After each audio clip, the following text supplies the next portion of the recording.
პროტესტის 25 დღე საქართველოში გასული დღეების მსგავსად დილიდან დედაქალაქსა და რეგიონებში საპროტესტო მსვლელობები იმართება. მარშის მონაწილეები დღეს თბილისის სხვადასხვა ლოკაციაზე შეიკრიბნენ და მსვლელობით რუსთაველის გამზირზე მივიდნენ, სადაც გეგმის მიხედვით რამდენიმე წუთში აქციის მონაწილეებს საქართველოს პრეზიდენტმა უნდა მიმართოს. სალომე ზურაბიშვილის გამოსვლისთვის პირველი სკოლის მიმდებარედ სცენა ეწყობა. რა ხდება რუსთაველის გამზირზე და როგორია პროტესტის 25 დღე მომბის რამდენიმე გადამღები ჯგუფი მუშაობს ადგილზე და ახლა პირდაპირ ეთერში ჩავრთავთ ჩემს კოლეგას შალვა სუმპაძეს. შალვა, გისმენთ. აქცია წინა რამდენიმე დღის მსგავსად მიმდინარეობს მშვიდობიანად, სასტოენებით, საყვირებით აქციის მონაწილეები გამოხატავენ საკუთარ პროტესტს და მოითხოვენ იმ ორი ძირითადი, ასე ვთქვათ, მოთხოვნის შესრულებას, რომელიც ბოლო პერიოდში იყო რამდენჯერმე გაჟღერებული. ერთის მხრივ ეს არის აქციაზე დაკავებული ადამიანების დაუყოვნებლივი გათავისუფლება და ასევე ხელახალი არჩევნები. წინა დღეების მსგავსად აქ ასევე საკუთარ პროტესტს ახალგაზრდები გამოხატავენ საკანონმდებლო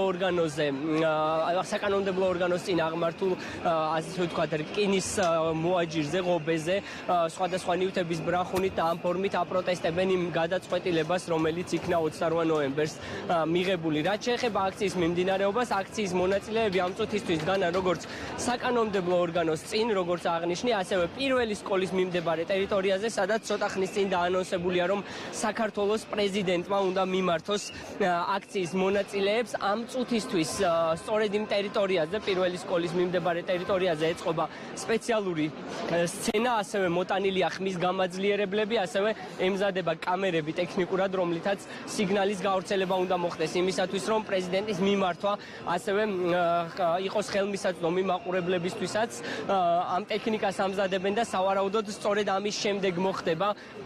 სწორედ ამის შემდეგ მოვა სალომე ზურაბიშვილი უკვე ამ ტერიტორიაზე. აღსანიშნავია ის ფაქტი, რომ ამ აპარატურის შემოტანისას არსებობდა გარკვეული პრობლემები, დაპირისპირება მოხდა ელენე ხოშტარიასა და პოლიციას შორის. ელენე ხოშტარია მოყვებოდა იმ სამარშრუტო ტაქსს, რომელშიც იყო ტექნიკა და რამდენჯერმე დაიძაბა მასსა და პოლიციას შორის, ასე ვთქვათ, ვითარება, თუმცა საბოლოო ჯამში ეს აპარატურა მოიტანეს ამ ტერიტორიაზე და უკვე ხდება მისი აწყობა.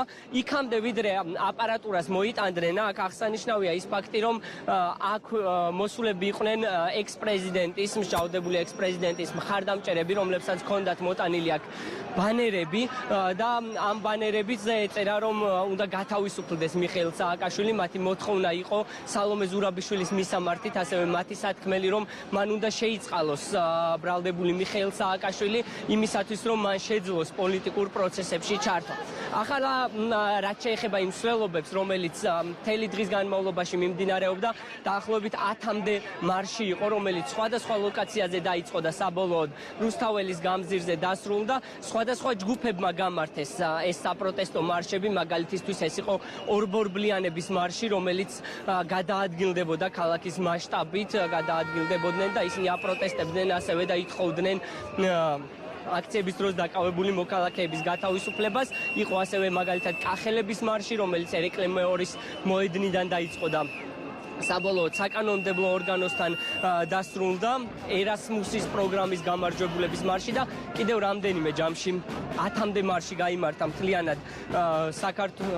მთლიანად დედაქალაქში.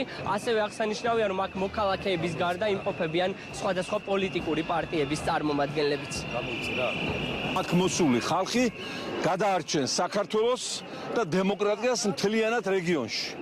დღეს რაც საქართველოში ხდება, დედამიწის არც ერთ კუთხეში ასეთი ბრძოლა იმპერიალიზმის წინააღმდეგ არ მიმდინარეობს და თავისუფლებისათვის ბრძოლის მაგალითს ჩვენი ხალხი აძლევს მთელ დემოკრატიულ კაცობრიობას. ეს ბრძოლა დამთავრდება ივანიშვილის ტირანული, კორუმპირებული რეჟიმის დამხობი და ბაბილონის გოდოლი ჩამოინგრევა მალე. აქციაზე არის ორი მოთხოვნა, ეს არის ახალი არჩევნები და პატიმრების გამოშვება, პოლიტპატიმრების, რომლებიც აბსოლუტურად უკანონოდ არიან დაკავებულები.